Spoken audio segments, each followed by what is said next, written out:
जय हिंद साथियों। आप सभी का हार्दिक अभिनंदन है, हार्दिक स्वागत है। हम लोग अलग अलग खंडों के वीडियो सॉल्यूशन में गत वर्षों की परीक्षाओं के कुछ अच्छे प्रश्नों का समावेश करके और उनकी एक व्याख्या के साथ उनका वीडियो सॉल्यूशन देख रहे हैं। और मैं इस बात को लेकर के आश्वस्त हूं कि जब किसी प्रश्न को आप उसकी व्याख्याओं के साथ समझ लेते हैं, उसके चारों विकल्प से जुड़े तथ्यों के सापेक्ष में समझ लेते हैं, फिर आपकी जो मजबूत समझ बनती है वो परीक्षा में आपको सवालों के लिए बहुत अच्छे से तैयार करती है। तो ये जो खंड है, मैं चाहता हूं कि हर खंड के सवाल आपके लिए उपयोगी हो, अलग अलग दृष्टिकोण से आए, अलग अलग एंगल से आए, और वो आपके पूरी शिक्षण विधियों के अलग अलग खंडों पे फोकस्ड हो। तो हम इस खंड में जिस एक टॉपिक को लेकर के, जिस एक शीर्षक के साथ प्रश्न जुड़े हैं, उनके साथ हम लोग बात करेंगे, वो शिक्षण विधियों के प्रश्न हैं। और आप देखेंगे शिक्षण विधियों के जितने भी खंडों पे मैं चर्चा करूंगा या की है, उन सारे खंडों में अलग अलग एंगल से प्रश्न है। तो जैसे उदाहरण के आगमन विधि पे ही कई सारे प्रकार के प्रश्न है, निगमन है तो उसी पे भी कई सारे प्रकार के प्रश्न है, क्योंकि अलग अलग कई दृष्टिकोण से बात चल रही है, कहीं उसके गुण से, कहीं दोष से, कहीं उसकी कोई और विशेषता है, कहीं उसकी क्रिया पद्धति है, कहीं उसके शिक्षण सूत्र हैं, कहीं उसके सोपान है। तो एक ही विधि पे कई सारे प्रश्न बनाए जा सकते हैं। हम लोग इस खंड में देखते हैं कौन से महत्वपूर्ण प्रश्न है। एक बार आप चर्चा से जुड़ेंगे और प्रत्येक प्रश्न को आप देखेंगे। पहला पहला प्रश्न है कि निम्नलिखित में से कौन सी शिक्षा विधि मानसिक निष्कर्षों को महत्व देती है। ये प्रश्न परीक्षा में आया है और इसी भाषा में आया कि किस विधि को मानसिक निष्कर्षों को महत्व देने वाली सबसे ज्यादा श्रेष्ठ विधि माना जाता है। व्याख्यान युक्त प्रदर्शन तो देती ही नहीं है, ये तो प्रदर्शन पे, मूर्त से अमूर्त प्रदर्शन पे जोर देती है। व्याख्यान विधि बिल्कुल नहीं देती है, क्योंकि व्याख्यान विधि तो वैसी प्रभुत्ववादी विधि है, शिक्षक केंद्रित विधि है। समस्या समाधान विधि और प्रयोगशाला विधि, और ध्यान रखो ये दोनों विधियां बाल केंद्रित विधियां हैं, लेकिन मानसिक निष्कर्षों को महत्व ये विधि ज्यादा देती है। प्रयोगशाला विधि में करके सीखने का सिद्धांत निहित होता है। जो किसी विधि से जुड़ा जो प्रमुख तत्व है वो उसका हाईलाइटेड पॉइंट है। तो प्रयोगशाला विधि में मानसिक शक्तियों का विकास होता है, नो डाउट, लेकिन हम प्रयोगशाला विधि को ज्यादा जो जानते हैं वो करके सीखने के लिए, कौशलात्मक उद्देश्यों की प्राप्ति के लिए जानते हैं। ज्ञानेंद्रियों के अधिकतम प्रयोग से सीखने की विधि के नाम से जानते हैं। लेकिन मानसिक निष्कर्षों को महत्व देने की विधि मानी जाती है समस्या समाधान विधि, जिससे प्राचीन काल में सुकरात और सेंट थॉमस जुड़े हैं, और वर्तमान संदर्भ में जॉन डीवी की प्रेगमेटिज्म जो थ्योरी है, प्रयोजनवाद, उससे जाकर के जोड़ती है। तो समस्या समाधान विधि इसका एक श्रेष्ठ विकल्प है। अगला प्रश्न है, आगमन विधि निम्न में से किसके लिए उपयुक्त है। आगमन विधि सूत्र स्थापित करने के लिए बिल्कुल होता है, सवाल को सूत्र द्वारा हल करने के लिए नहीं, सूत्र बताया ही नहीं जाता है जो उसको इस्तेमाल करके हल करेगा। सवाल को समझने के लिए नहीं, सवाल नहीं समझना है, अवधारणा समझनी है। सवाल नहीं समझना है, वो अवधारणा समझनी, वो सूत्र की उत्पत्ति जाननी है, और सवाल को बनाने के लिए नहीं, श्रेष्ठतम विकल्प है। ध्यान रखो, मैंने ये कहा है, मैंने जिस समय आगमन विधि पढ़ाई है उस समय कहा है कि आगमन विधि के दो सबसे बड़े जो प्रयोग है वो ये है कि एक तो सूत्र स्थापित करेगी, और सेकंड जो होता है, सेकंड होता है नवीन संकल्पना का प्रथम परिचय, हमेशा आगमन विधि से दिया जाता है।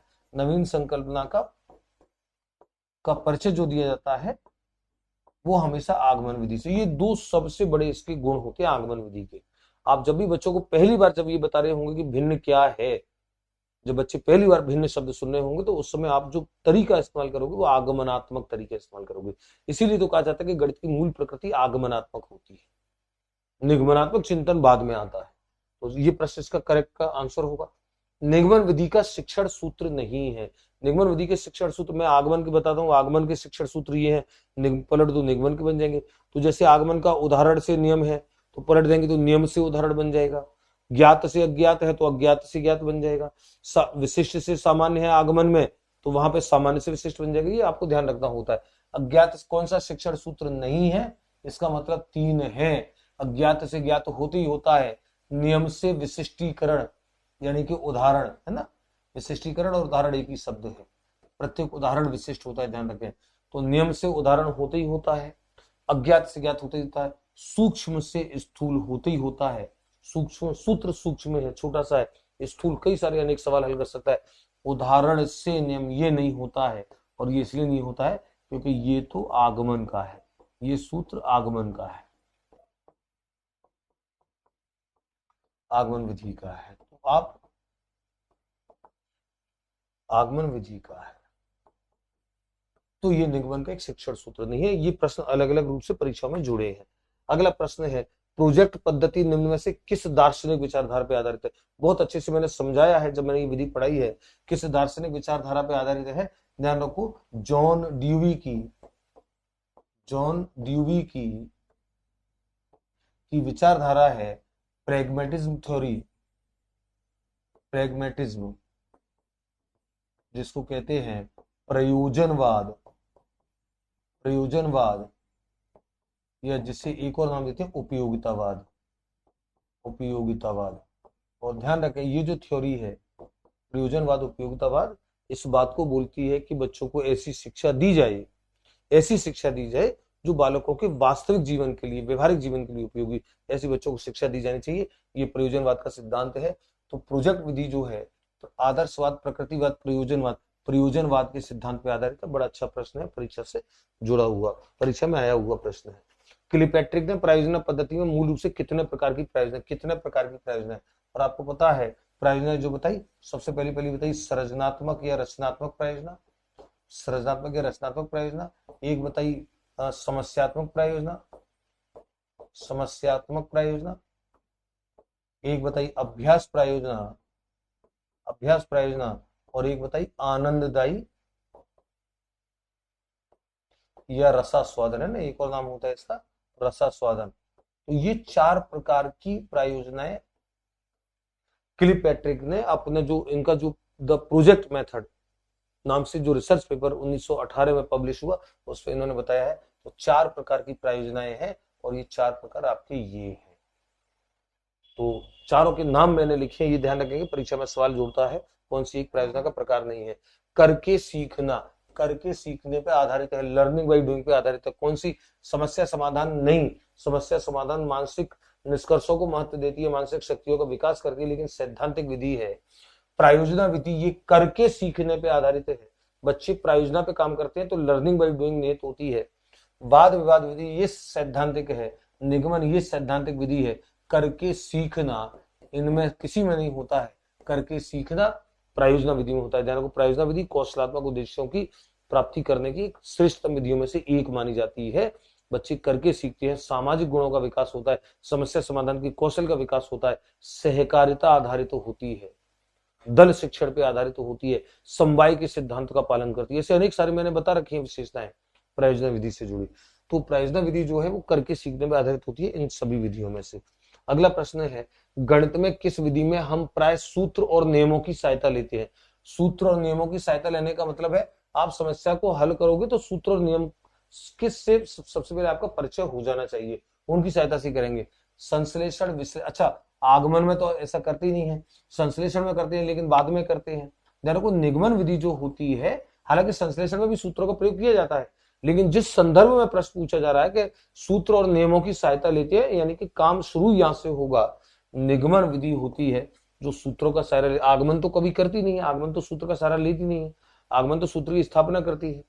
विश्लेषण में आप अज्ञात निष्कर्ष से चलते हैं, लास्ट में आकर के ज्ञात तथ्यों की ओर आते हैं, वहां पे भी सूत्र का प्रयोग तो करते हो, लेकिन प्रश्न प्रक्रिया से जुड़ा प्रश्न नहीं है, प्रश्न उस सिद्धांत से जुड़ा प्रश्न है कि जहां पे सूत्र और नियम का सहारा लेके काम किया जाता है, वो निगमन से जुड़ा ये तथ्य होता है। अगला प्रश्न है, निम्न में से कौन सा शिक्षण सूत्र गणित शिक्षण की आगमन विधि से संबंधित नहीं? आगमन से संबंधित नहीं है, विशिष्ट से सामान्य होते ही होता है, मूर्त से अमूर्त होते ही होता है, नियम से उदाहरण नहीं, ये गलत है, ज्ञात से अज्ञात होते ही होता है। ये प्रश्न थोड़े से बदल बदल कर अलग अलग भाषाओं में आ रहे हैं, अलग अलग भाषाएं हैं, लेकिन अलग अलग भाषा में आए प्रश्नों का भी समावेश मैंने इसलिए किया है कि आपको अलग अलग कौन सा है कौन सा नहीं है, कौन सा एक नहीं माना जा सकता, आगमन का कौन सा है, निगमन का कौन सा है, दोष कौन सा है, गुण कौन सा है।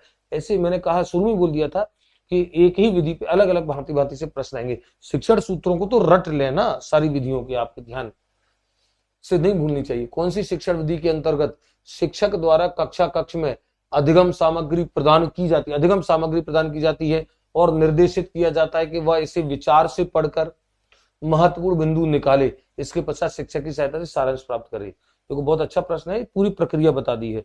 शिक्षक संदर्भ सामग्री प्रदान कर देते हैं, उनको निर्देश दे देते हैं बच्चों को, और विद्यार्थी अधिगम कर मतलब पढ़ना शुरू करते हैं, और पढ़ना शुरू करके शिक्षक के निर्देशन में और उसके पश्चात अंत में शिक्षक की सहायता से पुनरावृत्ति की जाती है, निष्कर्ष निकाला जाता है। किस विधि में होता है? प्रयोजन में नहीं होता, ये प्रयोजन तो समस्या समाधान में भी नहीं होता, ये होता है पर्यवेक्षित अध्ययन विधि में। पर्यवेक्षित अध्ययन विधि में डेजी मॉर्विल जॉन के द्वारा, मॉर्विल जॉन के द्वारा ये विधि प्रतिपादित की गई। इसको पर्यवेक्षक अध्ययन विधि, पर्यवेक्षित अध्ययन विधि, निर्देशित अध्ययन विधि, ये सारी विधियां इसको कहा जाता है, ये इसके प्रतिपादक हैं। चलिए, तो इस विधि में विद्यार्थियों को अधिगम सामग्री पकड़ा दी जाती है। विद्यार्थी खुद स्वयं अध्ययन करके अपनी समस्याएं जो होती है वो अध्यापक से डिस्कस करते हैं, उसका समाधान तुरंत प्राप्त करते हैं, अंत में सारांश निकलवाता है अध्यापक। पर्यवेक्षित अध्ययन विधि में मैंने पढ़ा रखा है बहुत अच्छे से। निम्नलिखित में से कौन सा सिद्धांत प्रयोगशाला विधि से संबंधित नहीं है? आपको पता है प्रयोगशाला विधि जो होती है ये आगमन विधि पर आधारित होती है, आगमन विधि पर आधारित, आगमन विधि पर आधारित होती है और क्रियात्मक विधि है, क्योंकि प्रयोगशाला में काम तो किया जाएगा, लर्निंग बाय डूइंग है ना, और एक क्रियात्मक विधि है, तो क्रियात्मक रूप में होती है। ये प्रयोगशाला में दो चीजें होती है, यानी कि एक तो आगमन विधि पर आधारित है और एक उसका क्रियात्मक रूप है। इसलिए मैंने लिखा है भी प्रयोगशाला को आगमन का क्रियात्मक रूप भी कहते हैं। तो जब आगमन विधि पर आधारित होगी तो शिक्षण सूत्र कौन से लागू होंगे? आगमन वाले लागू होंगे। तो स्थूल से सूक्ष्म, कौन सा प्रश्न पूछा, कौन सा संबंधित नहीं है? इसका मतलब 3 संबंधित है। तो स्थूल से सूक्ष्म ये तो होता है आगमन में। अनिश्चित से निश्चित, इस पे डाउट है, इस पे भी हम बात करेंगे। ज्ञात से अज्ञात होते ही होता है। करो और सीखो, ये तो प्रयोगशाला विधि का मूलभूत सिद्धांत है।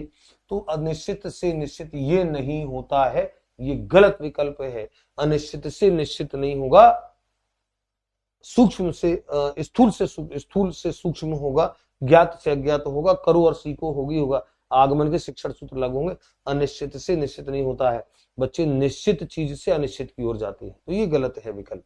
तो ये 10 प्रश्न हो गए। यस, तो मैंने जैसे कहा विद्यार्थी शुरू में प्रारंभ में मैंने बोल दिया था कि हम लोग इस दृष्टिकोण से सवाल करेंगे कि एक ही विधि पे अलग अलग भांति भांति के जितने भी प्रश्न आए हैं वो सारी भाषाओं के प्रश्न हम लें। हर विधि के कई गुण के एंगल से देख रहे हैं, कई दोष के एंगल से देख रहे हैं, कई उसकी क्रिया पद्धति के एंगल से देख रहे हैं, कई उसके अन्य किसी पहलू से जुड़ करके देख रहे हैं। सवाल अनेक प्रकार के परीक्षा में आते हैं। प्रत्येक खंड में हम ऐसे सवालों का अभ्यास बहुत अच्छे से करते रहेंगे, हर खंड पे अपने प्रश्नों पे समझ बनाते रहेंगे। फिर ये सारे प्रश्न जब आपके दिमाग में शामिल हो जाएंगे ना, फिर आप देखना, फिर आपको लगेगा कि आप बहुत मजबूत कदम बढ़ा चुके हैं अपने किसी लक्ष्य की ओर। चलिए विद्यार्थी, हम लोग चर्चाएं करेंगे अगले खंड में, फिर से कुछ अच्छे प्रश्नों के साथ मुलाकात करेंगे। जय हिंद, जय भारत।